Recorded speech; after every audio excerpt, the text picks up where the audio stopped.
All right, good day, everyone. So this is our second topic for the pre-finals: control structure repetition. So there are two types of loops. So we have the pre-test loops, which is the condition we'll check before each iteration, and the post-test loops, the code executes after the condition of the loop. So here we have the control structures loops. The first one is the loop control statements and the unconditional branching statements. So we have this while loop, which is the pre-test loops. The do while is the post-test, and the for loop is the pre-test loops. While the unconditional branching, we have this go to. This is one point to another point. It's just like jumping, or stick continue, same as. But for this go to statement, this is not used often in the program. So we have this also the break. It's terminate the loop, and control moves after the loop. While the continue, stop the current iteration cycle and then start from the new iteration cycle. All right. So this is the looping process. The first one is initialization of the counter variable. We have this evaluating test expression, and the third one is incrementing and decrementing the counter. And I know pretty well you're familiar with this process. All right, so let me go ahead and pull up the example here. So let's do for the while loop. Okay, so in this example, we have this scanner scanner class. We use this because for the input process, the name of the class is the while loop, and this is now the main method. Okay, so for the input process here, so as you can see for the while loop, this is repeats a block statement while a given condition evaluates to true. So if we're going to run this program, let's say for example, all right, 5 4 3 2 1 0 8. So if I'm not going to input a number which is um which is greater or equal to 10, the loops were not going to stop. So let me see. All right, so I input a number 11, so this is greater than 10, right? So that's the time that the loop will terminate it.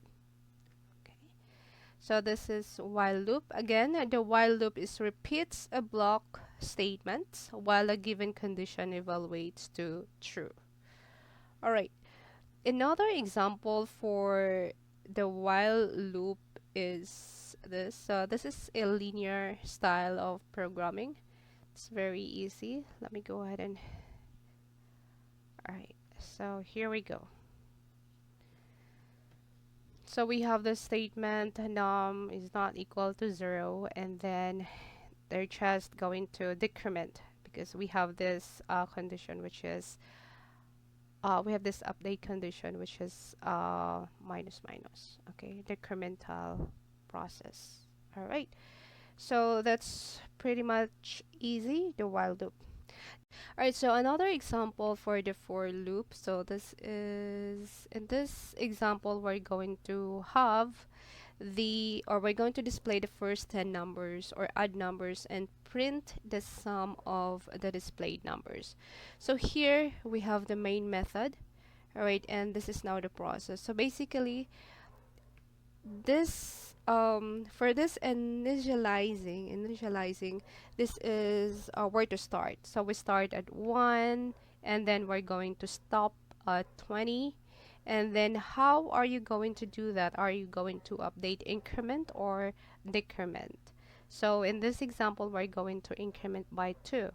If we're going to run the program, this is now the output. Okay, so we start at 1 and then we end up to 19 because we have this condition, which is um, I is less than to 20. Okay, and then the total of 100. All right, so the next one. All right, so for the next one is a do while loop. This is a very simple example of the do while loop. So in do while loop, this is similar to while loop, except that it executes the loop body first before evaluating the expression. So as you can see, this is now the output. So the process here, so this is increment by 1 only. All right, so we have this 8. All right, we have this 8.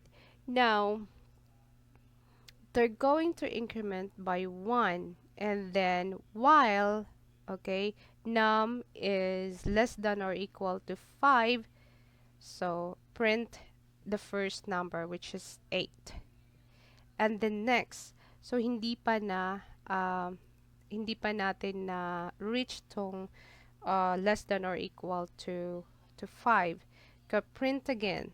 So they're going to loop again and then print what is the next number, which is 16, and then so on until we reach the how many times we have the loop process or the looping process, which is 1, 2, 3, 4, 5, 5 times. So once they reach the 5 loops, that's the time that the program will be terminated. All right. So this is the example for the do while loop that prints the multiple table of 8. All right. So the next one is the break statement. Break statement, this is when the break statement is encountered inside the loop. Okay, the loop is immediately terminated. So in this process, we have this I is equal to 1, then we're going to start at 1 and then we're going to stop at 100 or less than or equal to 100 and incremented by 1. However, we have this break statement. So the thing is, what we are going to do or what we want to have the output is we're going to print the 1 to 100, but the loop should stop it after, okay, it prints the number 8. So that's why we got this output. So 1, 2, 3, and then they reach the 8 number, the loop terminated. Okay, that's the use of break statement. All right, even though we want to stop at 100, but we have this break statement, so the program now will be terminated. All right, so that's the break statement. All right, so for the next one is the continue statement. So this is breaks one iteration in the loop if specified the condition, okay, occurs and continues within the next iteration in the loop. So in this example, we have this process. Again, we're going to start at 0 and then end up to less than or equal to 10 and then incremented by 1. Now, this is now the condition if I is equals to 5 or I is equals to 7, okay, the loop will gonna be stopped and then continues within the next iteration of the loop. So now if we're going to run this program, okay, since we want to display the number from 0 to 10, but it will not print the numbers 5 and 7. So we have here 0, 1, 2, 3, 4, 6, 7, 8, 9, 10. Okay, because we don't want to print these two numbers, the 5 and 7. So that's the use of the continue statement. All right, this is the last thing here, the nested control structures. So these control statements that are placed within another. So we use this flag variable. So this is a Boolean variables, only can be set true or false. So we use true. So we have this in problem 12 divide 2 equals 12 divide 2 times 3, and what's going to be the answer? And now the process. So inside the while loop, we have this if and else statement. If we're going to run this program, okay, so 12 divide 2 times 3, let's say for example 2, wrong answer, 5. So the loop now, it's not going to what do you call this, not going to stop until we reach the correct answer. All right, so that's the end of the program. So that's it. That's all about the control structure repetition. All right, thank you. Have a great day.